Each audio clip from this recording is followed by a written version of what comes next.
Assalamualaikum warahmatullahi wabarakatuh. Alhamdulillah. Wassalatu wassalamu ala rasulillah. Segala puji dan puja kehadirat Allah subhanahu wa ta'ala, juga salawat dan taslim kepada Nabi besar Muhammad sallallahu alaihi wasallam. Melanjutkan pada buku kita insyaAllah 40 karakteristik mereka yang dicintai oleh Allah. Dan kita akan masuk ke golongan kelima. Pada kesempatan siang ini semoga Allah berkahi, yaitu orang-orang yang sabar. Sebelumnya sudah kita jelaskan, mungkin ada 2 atau 3 kali pertemuan tentang orang-orang yang mengikuti syariat Allah subhanahu wa ta'ala. Dan bagaimana mereka menerapkan dalam kehidupan mereka. Mereka juga memperjuangkan dan mempertahankannya. Sabar teman-teman sekalian, seperti statement yang menarik disampaikan oleh Umar radhiyallahu anhu. Sabar itu ibarat kepala dari badan. Bagaimana bisa badan berjalan tanpa kepala? Dalam arti kata, memang senjata seorang muslim selain melawan kebatilan, selain berargumentasi yang kuat, selain juga segala macam termasuk harta yang halal yang dikorbankan untuk mempertahankan kebenaran, juga senjatanya adalah sabar. Dan sabar ini hanya bisa dimiliki oleh orang yang berilmu. Karena kalau dia sudah punya ilmunya baru dia bisa bersabar. Kalau tidak tentu tidak akan pernah bersabar. Karena orang-orang yang berilmu pasti tahu. Dan itu sebabnya juga kenapa kita pelajari pada kesempatan ini insyaAllah. Semoga kita termasuk orang-orang yang sudah punya ilmu. Terutama dalam masalah bab sabar ini. Bagaimana dia adalah bagian daripada karakter dan perangai. Dan harus dijadikan sebagai karakter dan perangai oleh setiap muslim. Allah subhanahu wa ta'ala menyebutkan dalam banyak dalil berhubungan dengan masalah agar menjadikan sabar sebagai senjata. Dan definisi sabar kata ulama adalah menerima takdir Allah dan ikhtiar mencari jalan keluar. Itu adalah sabar. Apapun sifatnya, baik masalah itu kecil ataupun besar, ya, semuanya diikuti dengan sabar. Yaitu menerima dulu itu sebagai keputusan dari Allah. Baik itu adalah sebuah nikmat ataupun sebuah cobaan yang kita anggap sesuatu yang kita tidak senangi. Karena enggak mungkin terjadi kecuali dengan takdir Allah subhanahu wa ta'ala. Dan kata Hudzaifah radhiyallahu anhu, Allah tidak pernah menetapkan sebuah hukum kecuali Allah ingin hukum itu diterima. Walaupun kita tidak suka. Ya, apapun sifatnya, gangguan orang utang tidak bayar, orang mencaci maki, hilangnya harta, bangkrutnya harta, hilangnya orang yang kita cintai, semua itu adalah cobaan Allah subhanahu wa ta'ala. Allah timpakan kepada hambanya yang dia inginkan, dan disitulah Allah menguji hambanya, dia sabar atau tidak. Kita akan dengarkan insyaAllah beberapa dalil atau banyak dalil, juga contoh-contoh tentang masalah sabar ini. Yang pertama diangkat oleh penulis ini adalah firman Allah yang maha suci dan maha pemurah dalam surah Al-Imran ayat 146. A'udzu billahi minasyaitonir rajim, wa ka'ayyin min nabiyyin qatala ma'ahu ribbiyuna katsir. قاتل معه ربيون كثير فما وهنوا لما أصابهم في سبيله وما ضعفوا وما استكانوا والله يحب الصابرين. Dan betapa banyak nabi yang bersama mereka berperang sejumlah besar dari pengikutnya yang bertakwa. Mereka tidak menjadi lemah karena bencana yang menimpa mereka di jalan Allah. Dan tidak lesu dan tidak pula menyerah kepada musuh. Dan Allah menyukai orang-orang yang sabar. Jadi kita ambil potongan akhir ayat ini. Wallahu yuhibbus sabirin.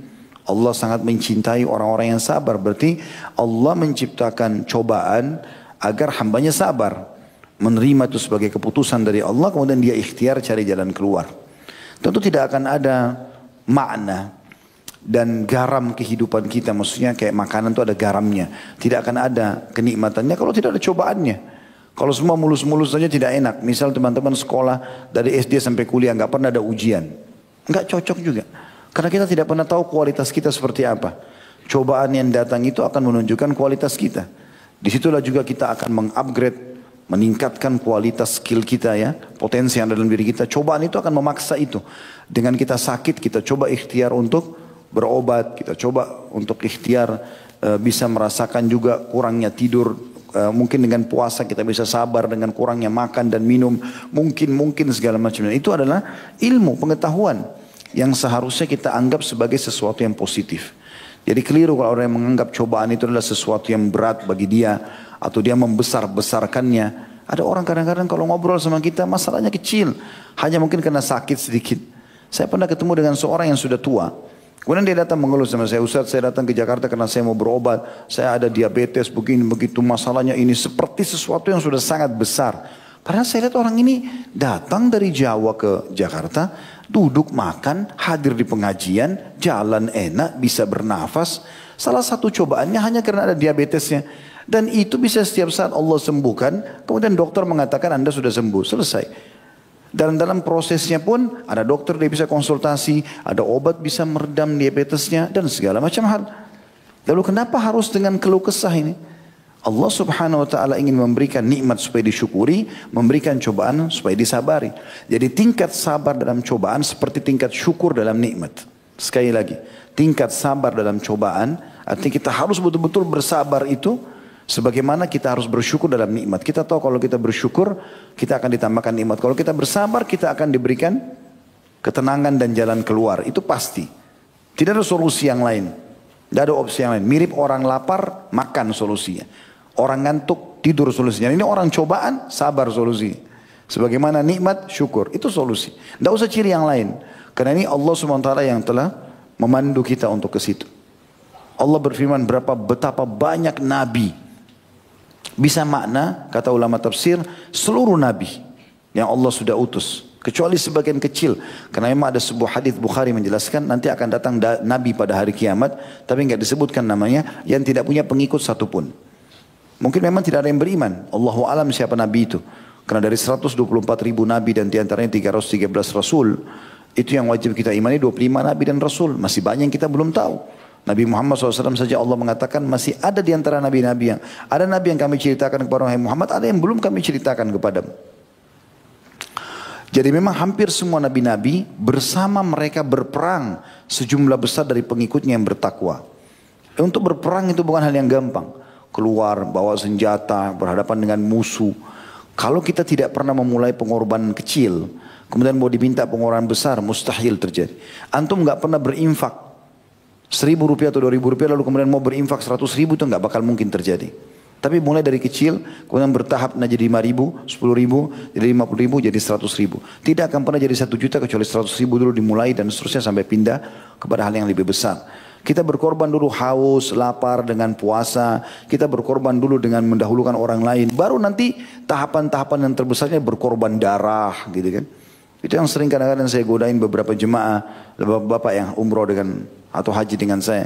Kalau yang tidak mau gundul, saya kadang-kadang bercanda. Pak, baru rambut Allah minta, belum darah. Gitu. Sudah berat seperti kalau cukur rambut itu sudah luar biasa menjadi manusia paling jelek di dunia. Kenapa? Apa masalahnya gitu? Rambut digugurkan, apalagi dalam sebuah hadis yang dihasankan oleh para ulama, setiap helai rambut yang gugur 1 pahala. Itu luar biasa gitu. Tapi masih berat. Hanya karena malu di depan istrinya, hanya karena malu tempat kerjanya. Sampai kadang-kadang sambil mereka tertawa saya mengatakan, kalau antum gundul karena kriminal, malu. Pulang haji umrah gundul malu, aneh ini. Kan gitu. Jadi berkorban dulu rambut, nanti kalau Allah minta darah, berkorban perang, siap gitu kan. Terus tiba-tiba belum pernah berkorban lalu mau diajak jihad, dibawa kolom semuanya. Gak bakal berani gitu loh. Nah para sahabat dilatih oleh Nabi SAW untuk biasa berkorban. Ya, berkorban waktu, berkorban tenaga, berkorban harta, berkorban perasaan, segala macam hal seperti itulah. Nah di sini dikatakan nabi-nabi itu yang ikut bersama mereka berperang adalah orang-orang yang bertakwa. Memang sudah sampai pada tingkat dia mengenal Tuhannya dan ingin mengejar janji-janji Allah Subhanahu Wa Taala. Mereka tidak menjadi lemah karena bencana yang menimpa mereka di jalan Allah. Di sini makna yang paling dekatnya adalah bencana dalam jihad. Karena di sini Allah menyebutkan di potongan awal ayat adalah perang. Jadi kayak misalnya tinggalin keluarga, tinggalin pekerjaan, itu kan kepikiran gitu kan. Orang biasa pergi haji umroh saja tidak pernah lepas handphonenya, hubungi kerjaan ini, kerjaan itu. Ini jihad bisa terputus kontak gitu kan. Bisa kembali, bisa enggak. Iya kalau langsung masuk medan perang lalu ditebas lehernya mati. Kalau dipotong dulu tangannya, dicungkil matanya, kan segala macam banyak hal yang bisa terjadi gitu kan. Ya, seperti Asim radhiyallahu anhu, insyaallah nanti kita akan bahas hari Sabtu nanti tablik akbarnya. Bagaimana beliau dibunuh oleh musuh dan berusaha untuk diambil batok kepalanya, gitu kan. Dipotong untuk diberikan kepada tokoh-tokoh Mekah, gitu kan, supaya ditebus, ya, supaya dibayar. Dan banyak sahabat-sahabat Nabi yang menghadapi masalah-masalah seperti itu. Tapi karena mereka Nanti di closing hadisnya, penutupan ayatnya dijelaskan mereka sabar, maka mereka tidak lemah. Mereka tidak menjadi lemah karena bencana yang menimpa mereka di jalan Allah. Yang puncaknya adalah jihad, setelahnya adalah semua bencana di jalan Allah. Bencana dalam menuntut ilmu, ya, mungkin godaan orang, dihina segala macam, ditolak ilmunya, apalah. Mungkin dalam perdagangan gagal usahanya, mungkin dalam rumah tangga dia harus nasihatin pasangannya, mungkin anak-anaknya dia bersabar dalam memperbaiki mereka. Ini semua adalah bencana di jalan Allah Subhanahu wa taala yang kita disuruh bisa melaluinya. Tantangan hidup itu untuk dihadapi, bukan dihindari. Percuma. Kalau untuk menghindari percuma. Akan ada tantangan yang lain Allah berikan. Tapi kalau yang benar adalah kalau ada tantangan depan mata, hadapi. Kita hadapi dan senjata terkuat adalah sabar. Terima dulu itu takdir Allah. Kemudian kita ikhtiar cari jalan keluarnya. Seperti itulah. Dan tidak juga lesu dan tidak pernah menyerah kepada musuh. Dia tidak pernah menyerah kepada syaitan. Manusia dan jin yang berusaha melemahkan iman, menggoyahkan, ya. Tidak ada sama sekali. Dan orang-orang beriman selalu kokoh menerima keputusan Allah SWT. Sebagaimana dia nikmat bersyukur dengan nikmatnya makanan, minuman. Dia juga merasa nikmat dengan kesabaran yang Allah berikan pada saat musibah sedang datang. Gitu kan. Urwah bin Zubair rahimahullah, dia kakinya satu diamputasi, anaknya mati. Begitu dia pulang ke Madinah, orang-orang pada takziah ke rumahnya. Lalu mengatakan, sabarlah, beginilah, begitulah. Pada saat dia lihat banyak orang ngomong, langsung dia mengatakan, sebentar. Jangan pernah ada yang mengucapkan kata-kata menyedihkan bagi aku. Karena ketahuilah, Allah telah memberikan aku 4 atraf. Atraf itu kayak 2 tangan, 2 kaki. Allah ambil 1, saya masih punya 3. Alhamdulillah. Allah berikan saya 4 anak. Allah ambil 1, saya masih punya 3. Alhamdulillah. Jadi luar biasa bagaimana mereka bisa melihat justru dari sisi yang lain. Pada saat sebuah nikmat Allah angkat, Allah berikan masih banyak nikmat yang tertinggal, kan begitu. Seperti tadi misalnya, saya kasih contoh ada orang mungkin belum punya kerjaan. Tapi kan Allah masih kasih dia mata, masih kasih telinga, masih kasih tangan, masih kasih waktu, masih bisa tidur, masih bisa makan, masih banyak temannya. Ada orang punya keluarga, cuma tidak ada kerjaan. Itu saja. Baik, sabarlah. Coba terima sebagai putusan Allah, tetap ikhtiar, cari jalan keluar. Kan seperti itu. Dan seterusnya. Dan Allah mengatakan setelah itu, dan Allah menyukai orang-orang yang sabar. Kata beliau, sabar secara bahasa adalah menahan dan mengendalikan. Seperti perkataan orang, fulan terbunuh karena ia sabar. Maksudnya apabila dia mengendalikan dan menahan diri. Seperti bunyi firman Allah yang maha suci dan maha pemurah dalam surah Al-Kahfi ayat 28. A'udzu billahi minasyaitonir rajim wasbir nafsaka ma'al ladzina yad'una rabbahum bil ghadati wal 'ashyi yuriduna wajha. Dan bersabarlah kamu bersama dengan orang-orang yang menyeru Rabb mereka pada pagi dan sore hari karena mengharap wajahnya. Artinya tahan hawa nafsumu, tahan gejolak untuk melakukan pelanggaran-pelanggaran. Ya, sebagaimana pernah kita jelaskan, sabar ada 3 tingkatan. Sabar dalam mengerjakan ketaatan kepada Allah Subhanahu wa taala, bangun sholat malam, berpuasa di siang hari, masuk ke dalam masjid, pergi ke masjid kalau sholat dan segala macam hal. Ini butuh kesabaran. Begitu juga dengan sabar dalam meninggalkan kemaksiatan, peluang-peluang untuk berzina, untuk berbohong, untuk menipu, semua ada. Sabar. Kalau lagi datang, sabar. Antum ngomong sama diri antum sendiri, sabar. Sabar, sabarkan diri sendiri antara antum sama Allah SWT dengan jiwa antum. Jangan ikuti gejolak itu, gitu kan. Dan jangan selalu menggunakan bahasa godaan syaitan berat nih. Gak ada berat. Memang syaitan tampil depan antum. Cekik-cekik harus kau berzina. Kalau enggak saya penggal lehermu, saya cungkil mata. Gak ada. Antum aja yang besar-besarin tuh. Godaannya berat nih. Bohong. Mana berat? Pakai tidur, pakai makan, baca Quran bisa. Harus kokoh, gitu kan. Sabar di situ. Kemudian juga dalam cobaan harian. Tak usah terlalu banyak berkeluh kesah. Nanti kata Imam Ahmad rahimahullah, orang mukmin itu akan merasakan puncak nikmat Allah tanpa cobaan lagi pada saat kakinya sudah menginjakkan surga. Tapi untuk mendapatkan derajat di surga dia harus dicoba di dunia. Pasti akan diuji oleh Allah SWT. Karena ada derajat-derajat yang tidak bisa dijangkau kecuali dengan kesabaran. Gitu kan? Mungkin amal kita, coba antum hitung deh masing-masing kita yang ada di sini, termasuk saya. Berapa banyak amal yang sudah kita kerjakan? Apakah setiap malam kita tahajud? Setiap hari kita sholat duha? Kalaupun sudah iya, sempurnakah bacaannya? Gerakannya? Kan? Surah apa yang antum baca? Doa apa yang antum ucapkan? Apakah zikir pagi petang sudah rutin dibaca? Tidak pernah luput. Mengerti gak maknanya? Apakah setiap hari antum sudah sedekah, jenguk orang sakit, tiap hari ke bakti sama orang tua, tiap hari ke berbuat baik sama istri dan anak atau suami sama anak, tiap hari ke baik sama tetangga, dan banyak sekali yang lain. Kan banyak kekurangan gitu. Amal apa yang kita bisa hadapkan di hadapan Allah SWT pada hari kiamat? Apa yang kita mau banggakan? Kadang-kadang kita masih sudah beramal, itu pun masih diikuti dengan riya, masih diikuti dengan mengkhayal pada saat sholat, dan segala macam hal. Makanya Abdullah bin Umar berkata, radhiyallahu anhu, pada ini ahli ibadah, dikenal sahibut ta'assi, orang yang sangat fanatik dengan Nabi SAW. Setiap ada perbuatan Nabi apa yang dia tahu langsung dia kerjakan. Sampai dia mengatakan, kalau seandainya saya tahu ada orang yang lebih mengerti daripada saya sebuah hadis Nabi, maka saya akan naik kuda ataupun unta atau keledai untuk menuju ke sana. Maka beliau mengatakan, kalau seandainya saya sudah tahu pasti 2 rakaat solat saya diterima oleh Allah SWT, maka saya akan bersyukur kepada Allah. Tapi semua, ya, dia tahu itu. Kita harus sebagai seorang muslim harus antara roja, khauf dan roja. Takut Allah tidak terima, dari satu sisi kita berharap Allah terima. Gitu kan? Tapi kepastian 100% kita nggak bisa menjamin diri kita. Kita yakin dengan itu insya Allah janji Allah. Tapi di sini seorang mukmin harus berada di antara itu. Karena kalau dia khawatir amalnya kurang, dia akan terus menjaga kualitasnya. Gitu kan? Seperti itulah. Di sini kita disuruh bersabar kalau kita sudah ada orang beriman, orang-orang saleh, ahli ibadah, tiap hari kerjanya di jalan Allah, bersabarlah bersama mereka. Itu yang Allah katakan di sini, dan bersabarlah kamu bersama orang-orang yang menyeru Rabb mereka pagi dan sore hari karena mengharap wajahnya. Firman Allah tersebut maksudnya sabarkanlah dirimu bersama mereka. Adapun sabar menurut syariat, kata beliau, adalah menahan diri dari hal-hal yang Allah haramkan, lalu menguatkannya dengan melaksanakan kewajiban-kewajibannya. Jadi ini definisi yang ditulis oleh beliau, diambil dari buku Mawarid Az-Zam'an, yang Lidrusus Zaman, di jilid 2 halaman 40.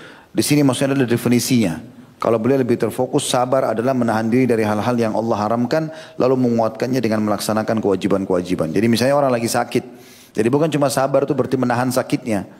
Memang betul-betul di sini adalah meninggalkan hal-hal yang haram dalam berobat misalnya, atau dalam bertutur kata, berkeluh kesah, gitu kan? Jadi tidak boleh dia ucapkan itu. Dia bersabar.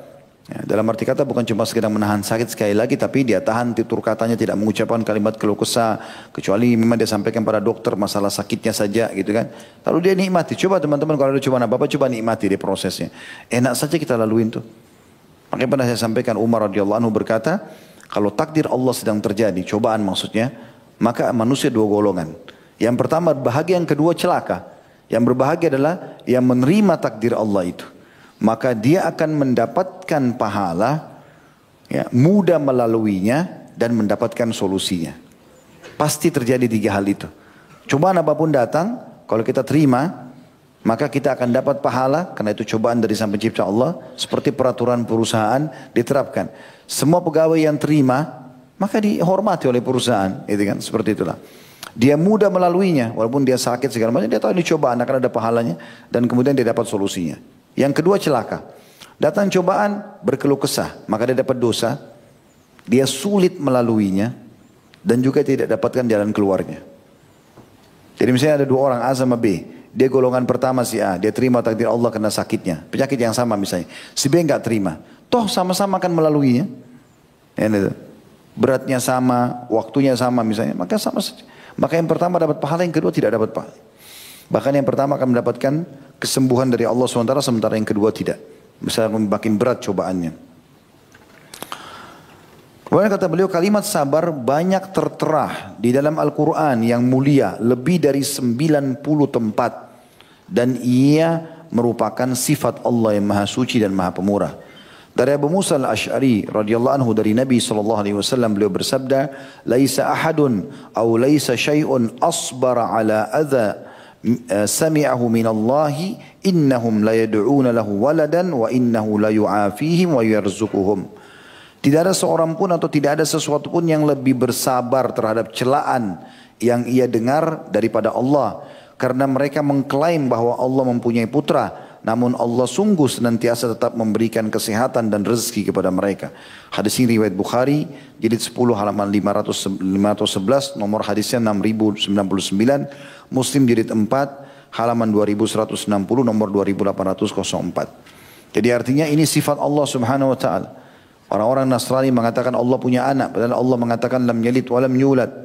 Mereka tidak punya ya ilmu tentang masalah itu, tapi mereka terus yang mengekspos Allah punya anak, Allah punya anak. Ya. Maka kata Nabi SAW, tidak ada yang lebih sabar daripada Allah. Mereka sudah mengklaim Allah punya anak, padahal Allah sudah jelas tidak punya anak, tapi Allah masih memaafkan mereka, Allah memberikan mereka rezeki, gitu kan. Allah berharap hamba-hambanya bertaubat kepadanya. Juga dalam firman Allah SWT dalam surah Al-An'am ayat 34 Allah berfirman, A'udzu billahi minasyaitonir rajim wa laqad kudzibat rusulun min qablika fasabaru ala ma kudzibu wa udzu hatta atahum nasruna wa la mubaddila li kalimatillah wa laqad ja'aka min naba'il mursalin. Dan sungguhnya telah didustakan pula rasul-rasul sebelum kamu hai Muhammad. Artinya kalau kau didustakan oleh masyarakat Mekah, penduduk sekitarmu, pamanmu sendiri, Abu Lahab dan seterusnya, maka telah didustakan juga rasul-rasul sebelum kamu, akan tetapi mereka sabar terhadap pendustaan dan penganiayaan yang dilakukan terhadap mereka sampai datang pertolongan kami kepada mereka.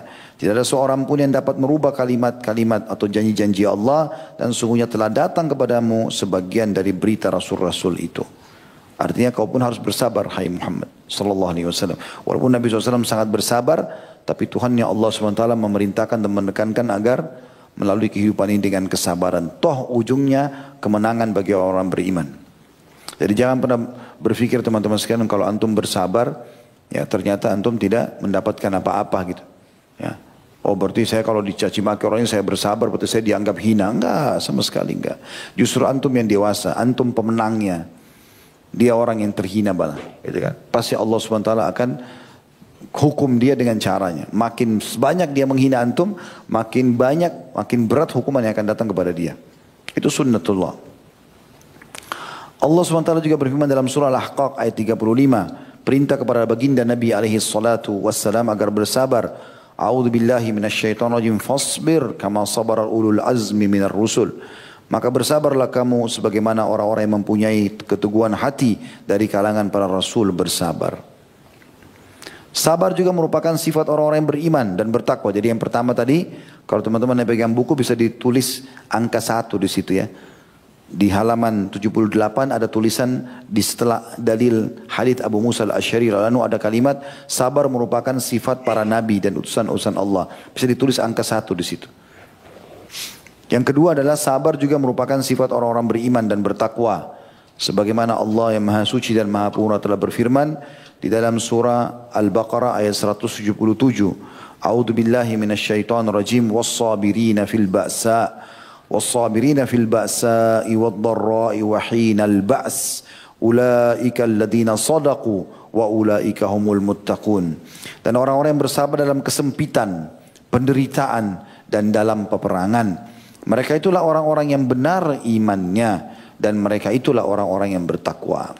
Ya, jadi di sini bersabar dalam kesempitan. Justru pada saat cobaan lagi datang, antum lagi butuh uang, tidak ada uangnya, lagi mau bayar utang dikejar orang belum ada uangnya, lagi butuh kesembuhan, lagi sakit berat gitu kan. Segala macam hal.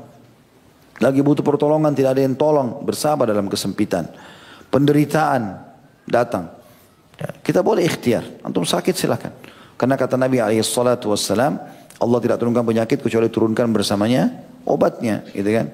Maka di sini kita disuruh untuk bisa berikhtiar, berobat, gitu kan. Tapi bukan berarti berkeluh kesah sana sini. Semua orang harus tahu penyakitnya. Gitu. Pernah ada seseorang ketemu dengan Shuraih Al-Qadhi, rahimahullah, salah satu ulama tabi'in yang masyhur. Ya. Umar bin Khattab pun mengakui keimanannya sampai Umar mengangkatnya menjadi hakim dan menjadi hakim di 5 khalifah: Umar, Uthman, Ali, Muawiyah dan Yazid. Ya. Radhiyallahu anhu ajma'in ini menjadi hakim pada saat ada orang anak muda datang depannya berkeluh kesah, didatangi sampai dia lalu kemudian dia mengatakan, hai anak muda, mendekatlah, apa kau lihat mataku ini? Dipegang mata kanannya, mataku ini sudah 5 tahun atau 10 tahun gitu dia bilang, saya tidak melihat, tapi belum pernah saya keluhkan kepada siapapun dan baru kau yang tahu. Maka bersabarlah dalam cobaan yang sedang datang. Artinya kalau kita menyampaikan keluh kesah kita kepada ahlinya, penyakit kepada dokter, kemudian masalah kejiwaan atau pengetahuan agama kepada ustadz atau ustadzah atau kiai atau syekh misalnya, maka itu sudah pada tempatnya. Tapi kalau semua orang nggak perlu. Biarkan orang lain melihat kita seakan-akan tidak punya masalah. Itu benar. Karena kita berarti menerima apa yang sedang Allah putuskan gitu kan.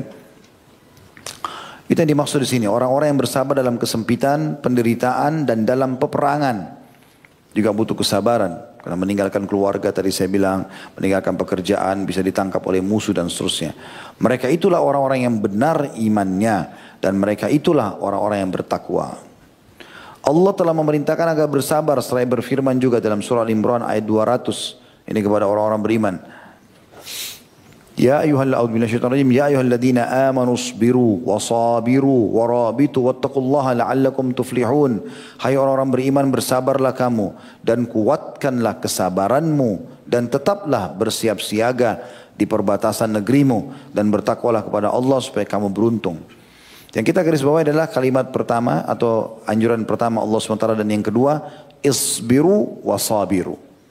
Sabarlah dan kemudian kuatkan sabarmu. Maksudnya jangan cuma sehari, jangan cuma sekali. Sabar aja sampai dapat jalan keluar. Tak usah berkeluh kesah sampai dapat jalan keluar. Kata Nabi SAW, semua itu segala sesuatu Allah ciptakan dari kecil menjadi besar, kecuali cobaan. Allah ciptakan besar, kemudian dia jadi kecil. Jadi sebenarnya pukulan itu memang di awal saja. Setelah berjalan beberapa waktu kita akan anggap biasa tentunya.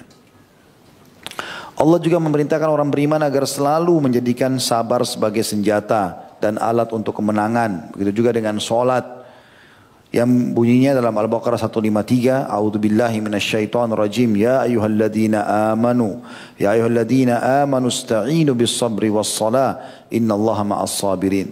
Hai orang beriman, jadikanlah sabar dan sholat sebagai penolongmu. Sesungguhnya Allah beserta orang-orang yang sabar. Maksudnya Allah selalu akan menolong dia dan memberikan jalan keluar dari cobaannya. Di sini kita disuruh meminta tolong kepada Allah dengan sabar dan sholat. Ya. Ada sholat teman-teman sekalian yang mungkin jarang di antara muslimin melakukannya itu. Padahal ini termasuk sholat sunnah. Ya. Bahkan sholat-sholat inilah yang dilakukan oleh banyak para nabi-nabi. Termasuk Nabi SAW, Nabi Muhammad SAW mengerjakannya. Yaitu sholat tatawwu, tambahan. Ya. Jadi bisa juga sholat ini dikatakan dalam sebuah riwayat sahih, Nabi SAW kalau punya masalah beliau langsung menuju ke sholat. Sholat ini bukan duha, bukan tahiyat masjid, bukan taubat, bukan wudu. Sholat pendekatan diri antum kepada Allah. Antum wudu, niat sholat pendekatan diri kepada Allah saja. Dia tidak ada niat khususnya untuk sholat duha kata tadi, sholat ini tidak ada penganjuran itu. Tapi dia sholat pendekatan diri kepada Allah. Misal antara azan, antara maghrib dan isya, antum lagi duduk di masjid tidak ada kegiatan. Lalu antum mau dekatkan diri kepada Allah SWT, antum boleh sholat mutlak, sholat saja. Mirip dengan puasa juga. Hadis yang menjelaskan Nabi SAW pernah pulang ke rumah lalu bertanya kepada Aisyah radhiyallahu anha, ya Aisyah, apakah ada makanan? Kata Aisyah, tidak ada ya Rasulullah. Kata Nabi SAW, kalau gitu saya puasa. Ini kata ulama bukan Senin Kamis. Karena kalau Senin Kamis nggak pakai nanya lagi, Nabi pasti puasa. Sudah tidak ada lagi keraguan, karena dikatakan dalam riwayat lain Aisyah sendiri memberikan kesaksian kalau Nabi SAW tidak pernah meninggalkan Senin dan Kamis. Jadi pertanyaan Nabi ini selain itu, misalnya hari Selasa gitu kan, Nabi pulang ke rumah nggak ada makanan, ya sudah saya puasa aja. Ini puasa pendekatan diri kepada Allah SWT. Seperti juga sholat sunnah tadi. Nah di situ bisa kita lakukan. Kalau lagi ada masalah ada apa, wudu, sholat, menghadapkan diri kepada Allah SWT, dekatkan diri kepada Allah. Sujud, jangan angkat kepala kita kecuali sudah merasa plong. Sampaikan semua kepada Allah SWT. Karena Allah tempat kita curhat, bukan manusia. Ya. Hindari curhat sama manusia teman-teman, karena tidak ada gunanya. Dia manusia seperti kita. Antum hadapi masalah 10 tahun dalam rumah tangga, terus mau cerita sama orang dalam setengah jam, berharap dia berikan jalan keluar. Bagaimana caranya? Nggak mungkin, gitu kan? Sulit sekali. Dia merangkumkan berarti 10 tahun dalam setengah jam, dalam 1 jam, dalam 3 hari, nggak mungkin, gitu kan? Itu nggak mungkin. Maka keluh kesahkan kepada Allah SWT, dan Allah akan mengutus nanti ya orang-orang atau makhluk yang bisa memberikan jalan keluar kepada kita itu dengan izinnya. Allah Subhanahu wa taala juga menjanjikan, ya di sini dikatakan Allah yang Maha Suci telah mengaitkan kebaikan di dunia dan di akhirat dengan kesabaran dan memberitahukan bahwa kepemimpinan di dalam agama sungguhnya hanya akan diraih dengan kesabaran dan keyakinan.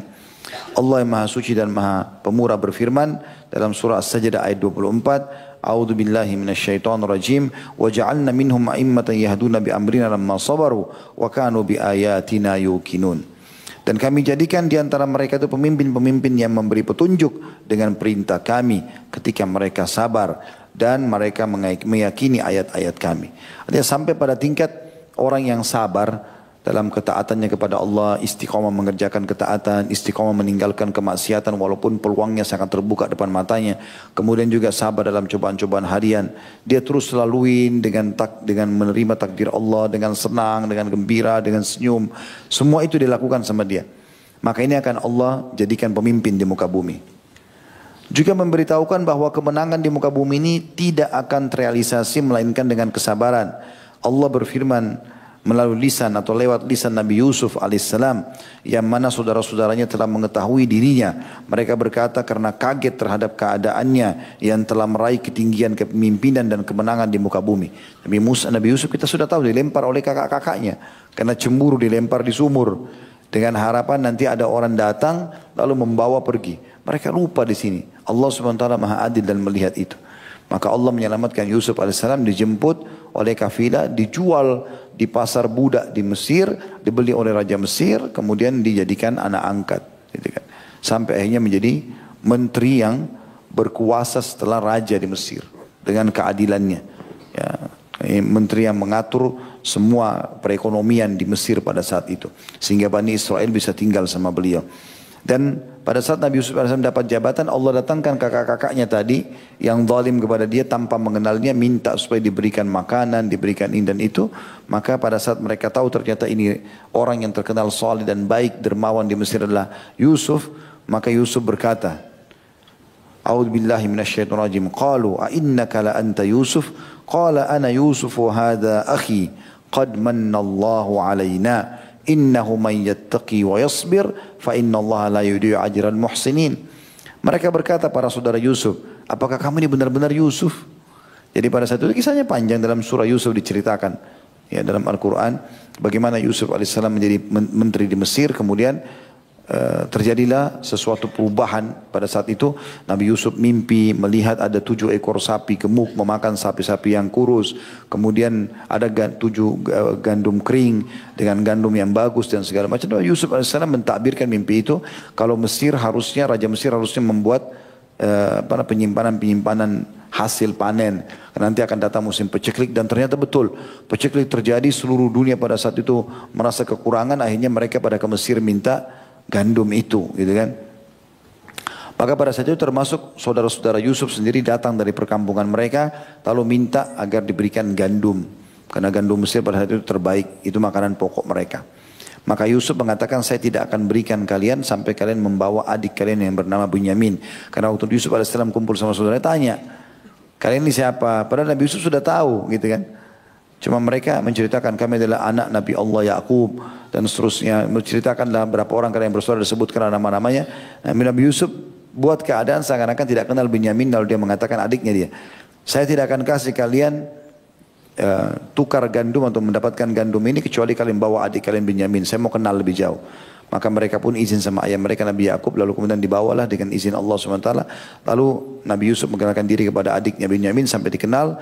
Begitu mereka tahu saudara-saudaranya ternyata ini adalah Yusuf, barulah mereka berkata, "Apa kau benar-benar Yusuf?" Yusuf menjawab, "Akulah Yusuf dan ini saudaraku, maksudnya Binyamin, ya adiknya. Sesungguhnya Allah telah melimpahkan karunia-Nya kepada kami.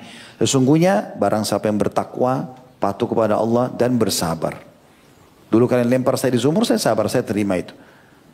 Maka Allah tidak menyia-nyiakan pahala orang-orang yang berbuat baik." Akhirnya saudaranya menjadi masyarakat biasa, Yusuf justru menjadi penguasa pada saat itu. Sebagaimana Allah telah memberitahukan bahwasanya akhlak yang tinggi dan amalan-amalan soleh itu tidak akan diraih melainkan dengan kesabaran juga. Allah yang Maha Suci dan Maha Pemurah telah berfirman, jadi antum tidak akan mungkin menjadi seorang alim, tidak akan mungkin menjadi orang-orang yang soleh yang sangat dekat dengan Allah kecuali dengan kesabaran. Dalam surah Al-Qasas ayat 80 Allah berfirman, A'udzu billahi minasyaitonir rajim. Wa qala alladziina utul ilma wailakum thawabullahi khairun liman amana wa amila shalihan wa la yulaqaha illa as-sabirun. Berkatalah orang-orang yang dianugerahi ilmu. Kalau sudah faham, sudah belajar, seperti sekarang insyaallah siang ini kita pelajari tentang keutamaan sabar. Bagaimana Allah tekankan Nabi Muhammad SAW untuk bersabar. Bagaimana itu juga sifatnya Allah. Bagaimana ditekankan orang beriman untuk sabar. Dan ada keutamaan-keutamaannya tentu. Sebagaimana juga ke depannya masih banyak dalil ya. Yang akan kita sampaikan insya Allah. Karena ini sabar ini bahasanya dari halaman 77 sampai halaman 100. Panjang, cukup panjang dibahas oleh penulis di sini. Untuk menjelaskan dalil-dalil yang cukup banyak di situ. Berkatalah orang-orang yang dianugerahi ilmu. Kalau sudah belajar dia sudah tahu. Kecelakaan yang besarlah bagimu. Pada pahala Allah adalah lebih baik bagi orang-orang yang beriman dan beramal saleh. Maksudnya di sini ada orang-orang yang tidak bersabar pada saat itu bersama mereka, maka dikatakan kecelakaan kalau kalian tidak bisa menerima dan memahami kalau sabar bagian daripada perintah Allah. Kecelakaan besarlah bagimu. Pada pahala Allah adalah lebih baik bagi orang-orang yang beriman dan beramal saleh, dan pahala itu tidak diperoleh kecuali orang-orang yang sabar.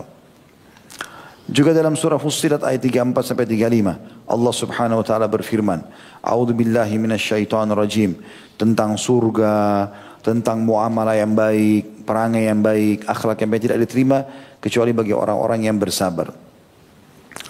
A'udzu billahi minasyaitonir rajim, wala tastawil hasanatu walas sayyi'ah idfa' billati hiya ahsanu fa idzal ladzi bainaka wa bainahu adawatun ka'annahu waliyyun hamim. وما يلقاها إلا الذين صبروا وما يلقاها إلا ذو حظ عظيم. Dan tidaklah sama antara kebaikan dan kejahatan. Kalau antum berbuat kesolehan, kebaikan, tidak akan mungkin sama dengan orang yang berbuat kejahatan. Memberi dengan mencuri tidak akan pernah bisa ketemu, gitu kan? Marah-marah dengan tenang tidak akan bisa ketemu tentunya, ya. Jujur dengan bohong tidak akan bisa ketemu dan seterusnya. Tolaklah kejahatan itu dengan cara yang lebih baik. Orang ajak kamu segala macam, tolak saja, saya tidak mau. Maka tiba-tiba orang yang antaramu dengan antara dia ada permusuhan, seolah-olah telah menjadi teman yang sangat setia. Sifat-sifat yang baik itu tidak dianugerahkan melainkan kepada orang-orang yang sabar, dan tidak dianugerahkan melainkan kepada orang-orang yang mempunyai keberuntungan yang besar. Jadi maksudnya kalau ada antum temuin orang, Masya Allah dia tenang, dia tidak panik, dia tidak segala macam, selalu baik sama semua orang, bahkan orang-orang yang berbuat jahat pun sama dia, tetap aja dia merespon dengan hal yang baik, itu adalah orang-orang yang sabar. Allah Ta'ala telah memberitahukan bahwasanya kesabaran itu adalah perisai ya, untuk menangkis segala macam masalah yang sedang dihadapi. Sebagaimana Allah yang Maha Suci berfirman di dalam surah Al-Imran ayat 120. A'udzu billahi minasyaitonir rajim, in tamsaskum hasanatun tasu'hum wa in tusibukum sayyi'atun yafrahu biha wa in tasbiru wa tattaqu la yadurrukum kaiduhum syai'a innallaha bima ya'maluna muhit. Jika kamu memperoleh kebaikan, niscaya mereka bersedih hati. Ini kaum munafikin ya. Mereka lihat orang beriman mendapatkan kemenangan, ketentraman, mereka sakit hati. Tapi jika kamu mendapat bencana, cobaan, kekalahan misalnya dalam peperangan, mereka bergembira karenanya. Jika kamu bersabar dan bertakwa, niscaya tipu daya mereka sedikit pun tidak akan mendatangkan kemudaratan kepadamu. Sesungguhnya Allah mengetahui segala apa yang mereka kerjakan.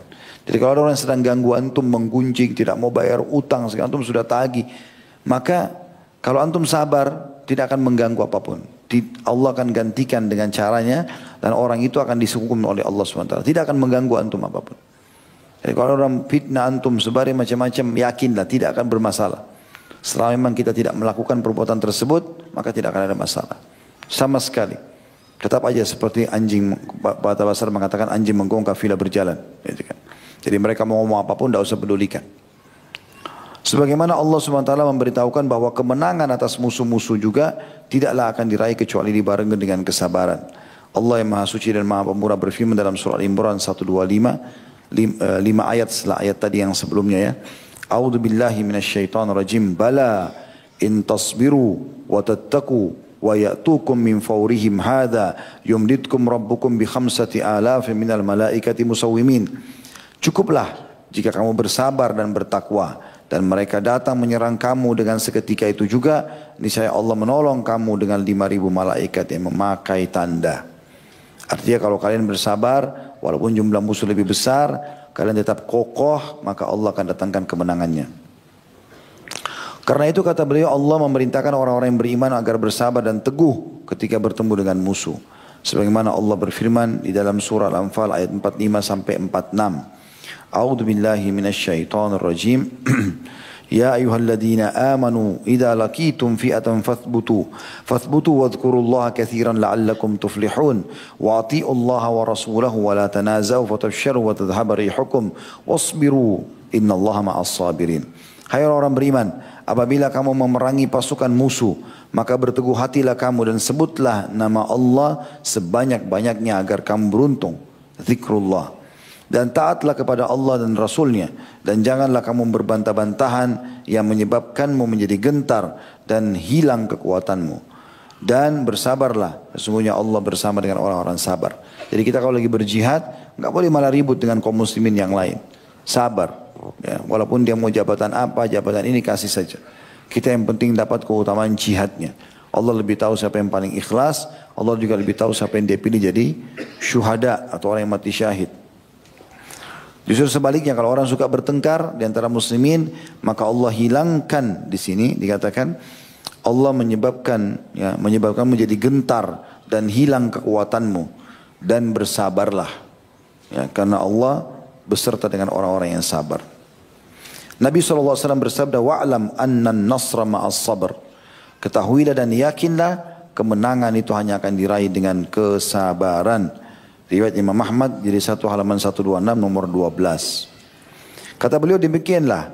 Sudah jelas bahwasanya kebaikan dunia semuanya kembali kepada kesabaran. Begitu juga kenikmatan akhirat. Tidak akan ada yang dapat meraihnya kecuali orang-orang yang sabar.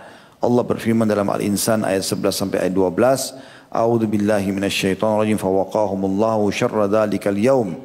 Fawaqahumullahu syarra dzalikal yaum wa laqahum nadratan wa surura wa jazaa'um bima sabaru jannatan wa harira.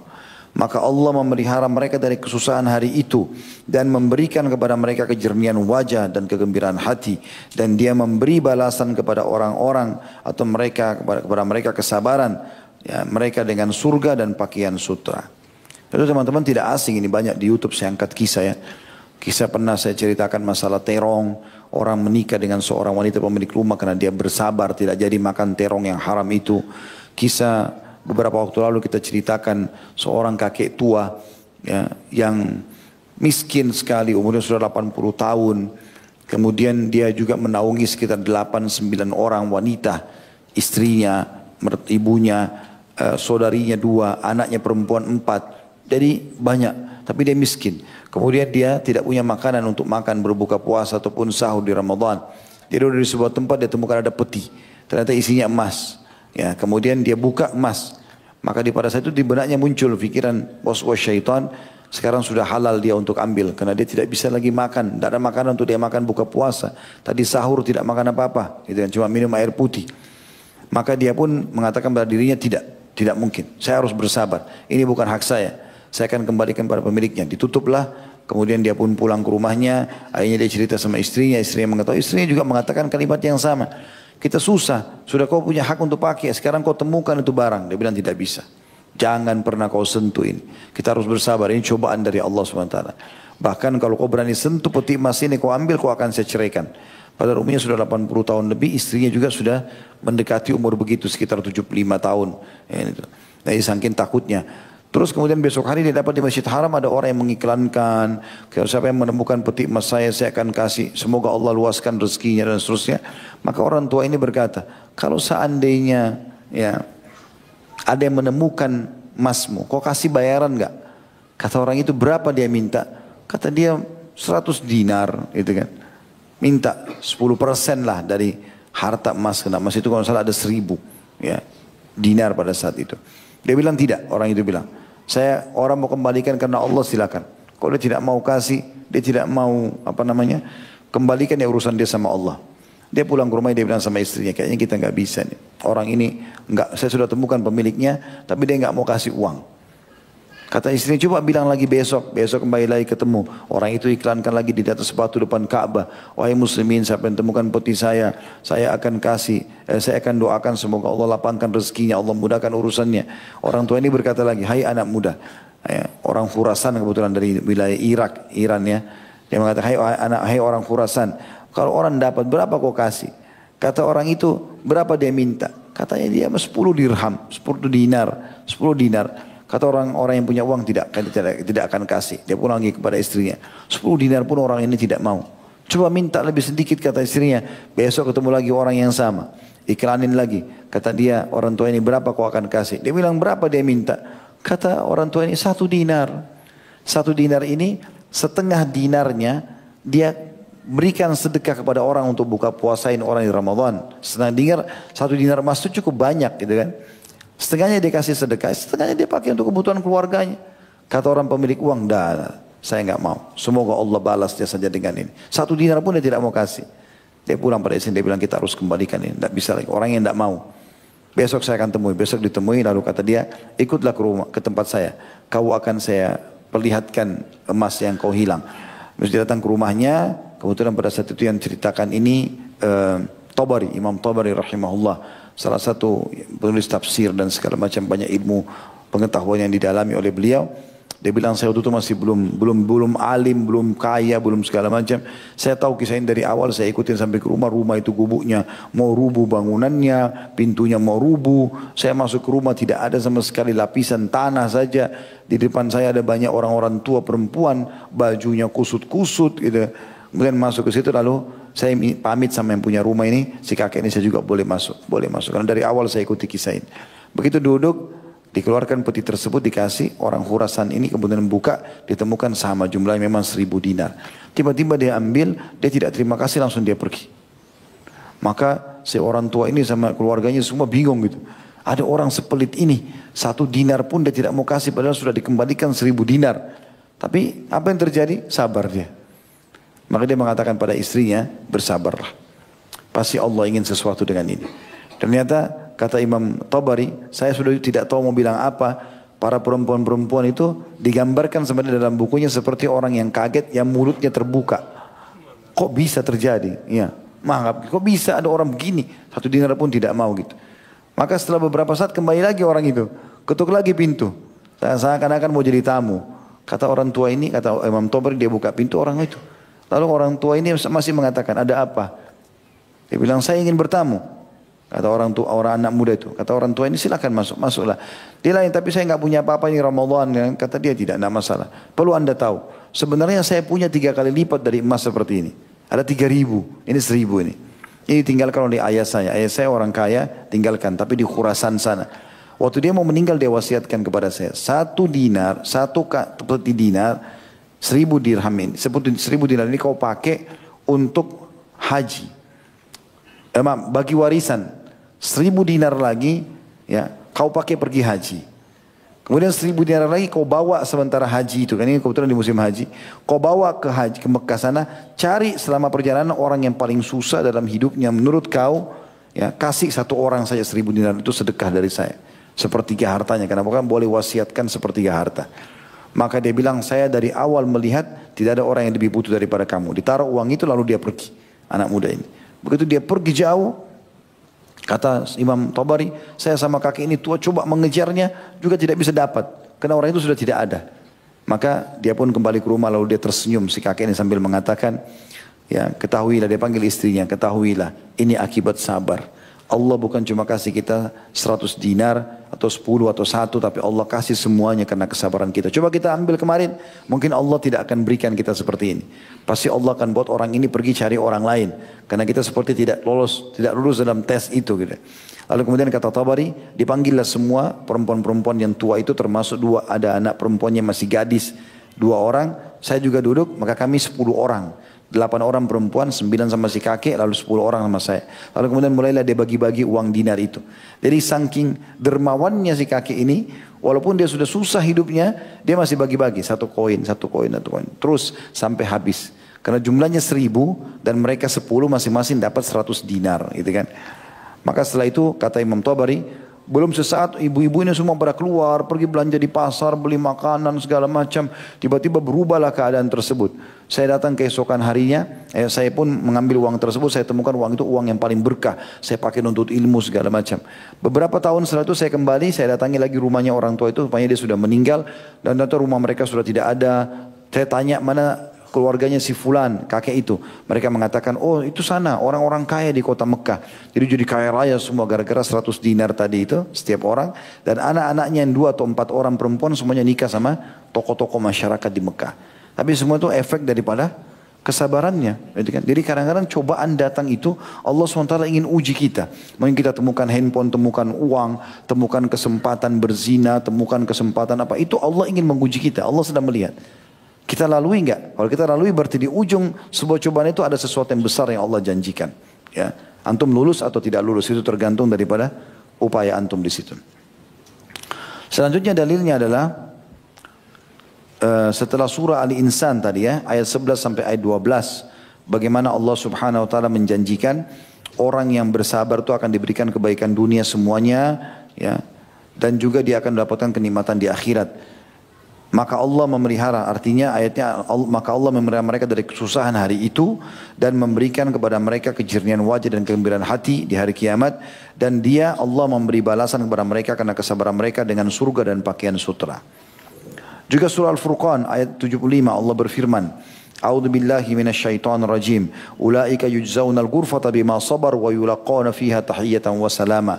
Mereka itulah orang-orang yang diberi balas dengan martabat yang tinggi dalam surga. Derajat yang sangat tinggi karena kesabaran mereka, dan mereka disambut dengan penghormatan dan ucapan selamat di dalamnya. Jadi karena kesabaran selama di dunia, tetap komitmen menjalankan perintah Allah, sabar dalam sholat malam, dalam sedekah, dalam segala macam, juga sabar dalam meninggalkan kemaksiatan, peluang-peluangnya ditepis, dihindari dan seterusnya. Juga sabar dalam cobaan-cobaan harian, penyakit, gangguan orang dan seterusnya, balasannya surga. Juga dalam surah Ar-Ra'd ayat 23 sampai 24 Allah SWT berfirman, A'udzu billahi minasyaitonir rajim, jannatu 'adnin yadkhulunaha wa man salaha min abaihim wa azwajihim wa dhurriyyatihim wal malaikatu yadkhuluna 'alaihim min kulli bab salamun 'alaikum bima sabartum fa ni'ma 'uqbad dar. Yaitu surga Aden yang mereka masuk ke dalamnya bersama-sama dengan orang-orang yang soleh dari bapak-bapaknya, istri-istrinya dan anak-anaknya. Sedang malaikat-malaikat masuk ke tempat mereka dari semua pintu sambil mengucapkan semoga keselamatan terlimpahkan kepada kalian disebabkan kesabaran kalian, maka alangkah baiknya tempat kesudahan itu. Jadi ternyata sambutan malaikat nanti kalau kita masuk surga itu adalah salamun alaikum bima sabartum.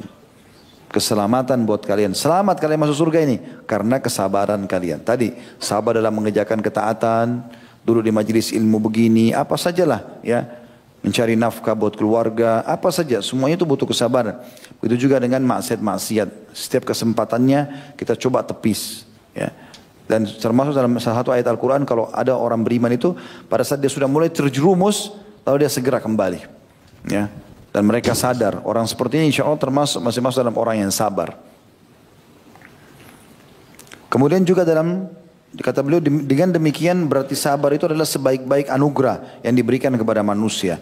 Itulah sebabnya kenapa dalam sebuah hadits Abu Sa'id Al-Khudri radhiyallahu anhu berkata, Rasulullah SAW bersabda, "Wa ma u'tiya ahadun ata'an khairan wa awsa'a minas sabr." Dan tidaklah seseorang itu diberi kebaikan yang lebih luas daripada kesabaran itu. Hadis Bukhari jadi 3 halaman 335, nomor 1469, Muslim jadi 2 halaman 729 dan juga nomor hadisnya 1053. Sabar itu terbagi atas 3 macam, kata beliau, sabar terhadap ketaatan, sabar dari kemaksiatan, serta sabar terhadap ketentuan takdir atau musibah dari Allah yang menjadikannya sakit atau menjadikan sakit. Adapun sabar terhadap ketaatan kepada Allah Subhanahu wa taala, karena ketaatan itu banyak dan berulang-ulang, salat 5 waktu, salat malam dan seterusnya. Oleh karena itu jiwa kesulitan dan merasa berat untuk menjaganya, maka seorang muslim wajib bersabar untuk melaksanakan ketaatan yang berulang-ulang, dan dia tidak boleh meremehkannya karena terus berulang-ulang atau terulang-ulang. Karena itu Allah memuji orang-orang yang menegakkan salat, sebagaimana Allah Maha Suci dan Maha Pula berfirman dalam surah Al-Ma'arij ayat 23. A'udzu billahi minasyaitonir rajim. Alladzina hum ala salatihim daimun. Orang-orang yang tetap komitmen, istiqamah, rutin mengerjakan sholat mereka. Dan mencela orang-orang yang menegakkan sholat tapi mereka itu lalai. Dalam surah Al-Ma'un ayat 5. A'udzu billahi minasyaitonir rajim. Alladzina hum an salatihim sahun. Yaitu orang-orang yang lalai dalam sholatnya. Ya. Dan melarang dari membatalkan amal. Maksudnya di sini dan mencela orang-orang yang menegakkan sholat, tapi mereka itu tidak tahu sambungannya di sini ya. Baiklah, yang jelas dua ayat ini yang menekankan bagaimana Allah memuji orang istiqamah dalam mengerjakan sholat terus menerus dan tidak menganggap remeh. Di sini kesabaran dia dalam komitmen mengerjakannya, terus menerus sholat 5 waktu, terus menerus jaga sholat malam, semua sholat intinya, terus menerus menjaga ketaatan-ketaatan, terus menerus meninggalkan kesalahan-kesalahan. Ini semua masuk dalam masalah sabar. Saya pernah menonton sebuah cuplikan, ada seorang mu'allaf masuk Islam. Waktu ditanya, jadi dia Masya Allah jadi da'i setelah itu. Tapi salah satu waktu ditanya, kenapa anda pertama tertarik dengan Islam? Dia bilang, saya tidak pernah menemukan ada orang, ada komunitas manusia seperti kaum muslimin. Baik dalam istiqamah mengerjakan sebuah perintah, dalam sehari mereka harus sholat, habis sholat ada zikir, dalam sholat itu ada bacaan yang harus dijaga, ada kewajiban-kewajiban, ada yang membatalkan yang dia harus hati-hati darinya. Dia komitmen mengerjakan apapun. Dan yang luar biasa, tidak pernah saya lihat komunitas yang sesabar kaum muslimin. Mereka adalah komunitas manusia yang begitu datang cobaan, mereka paling cepat untuk bangkit kembali. Karena memang kita tahu kita tidak boleh putus asa dari rahmat Allah kan. Kita bersabar. Bahkan termasuk putus asa dari rahmat Allah dosa besar. Kita pernah pelajari di hari Rabu malam bahasan kita di masjid ini tentunya. Maka itu juga masuk dalamnya. Gara-gara itu dia masuk Islam. Dan dia tidak temukan dalam komunitas masyarakat yang mereka kalau putus asa sedikit, mereka bisa bunuh diri, mereka segala macam. Kalau Islam semua melarang itu. Satu sisi ada larangan, ancaman berbuat dosa, bunuh diri misalnya. Sisi yang lain kita juga disuruh terus termotivasi untuk mengejar taubat dari kesalahan-kesalahan dan juga berusaha mengejar yang terbaik dari pahala yang bisa didapatkan.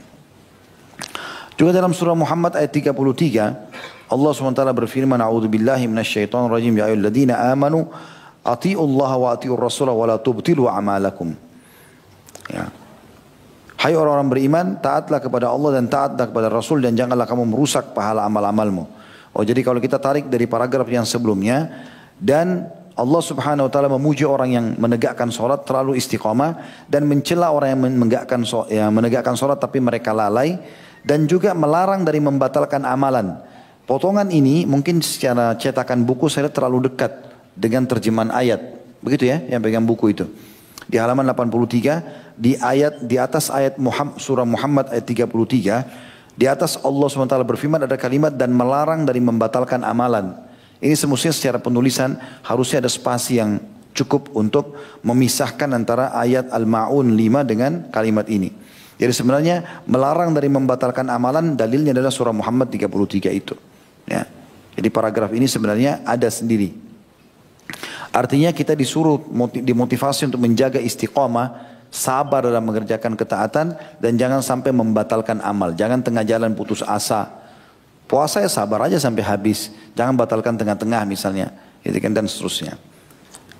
Maknanya kata beliau, apabila kalian telah masuk dalam ketaatan, maka bersabarlah, sempurnakanlah dan janganlah memutuskannya. Berapa banyak orang yang senantiasa ke masjid dan menjaga sholatnya. Kemudian habislah kesabarannya. Akhirnya meninggalkan masjid dan putus dari sholatnya. Dan berapa banyak orang yang memulai menghafal Al-Quran. Kemudian pudar kesabarannya. Akhirnya tidak menyempurnakannya dan seterusnya. Maka sudah seharusnya bersabar terhadap ketaatan. Wahai muslim kata beliau, sabarkanlah dirimu terhadap ketaatan kepada Rabbmu. Manakala di waktu pagi katakanlah kepada dirimu, wahai jiwaku, bersungguh-sungguhlah dalam ketaatan kepada Allah. Karena boleh jadi hari ini merupakan yang terakhir bagimu. Dan apabila di waktu sore katakanlah kepadanya, pada jiwamu sendiri, wahai jiwaku, bersungguh-sungguhlah dalam ketaatan kepada Allah. Karena boleh jadi malam ini merupakan yang terakhir bagimu. Dan teruslah begitu sehingga kamu dapat menyerahkannya jiwa ini kepada Rabb pencipta dalam keadaan ridho dan diridhohi.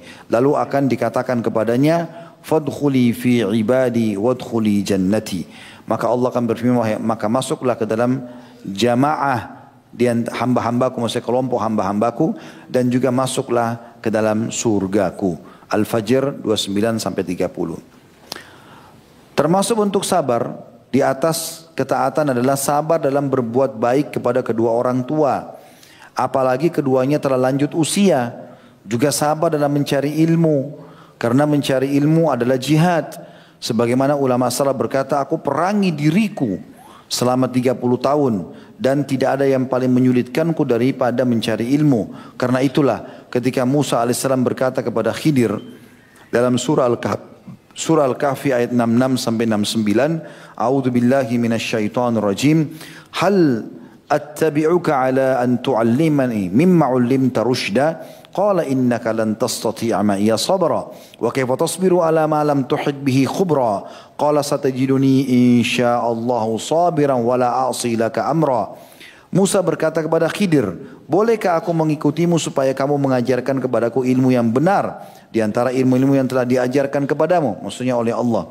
Khidir menjawab, sesungguhnya kamu sekali-kali tidak akan sanggup sabar bersamaku. Dan bagaimana kamu sabar atas sesuatu yang kamu belum mempunyai pengetahuan yang cukup tentang itu. Musa berkata, insya Allah kamu akan mendapati aku sebagai orang yang sabar. Dan aku tidak akan menentangmu dalam satu urusan pun. Maka ketika beliau tidak dapat menahan kesabarannya karena melihat perbuatan-perbuatan Khidir yang mengherankannya, maka Khidir berkata di Al-Kahfi 78, A'udzu billahi minasyaitonir rajim. Qala hadza firaqu baini wa bainik, sa'unabbi'uka bi ta'wili ma lam tastati' alaihi sabra.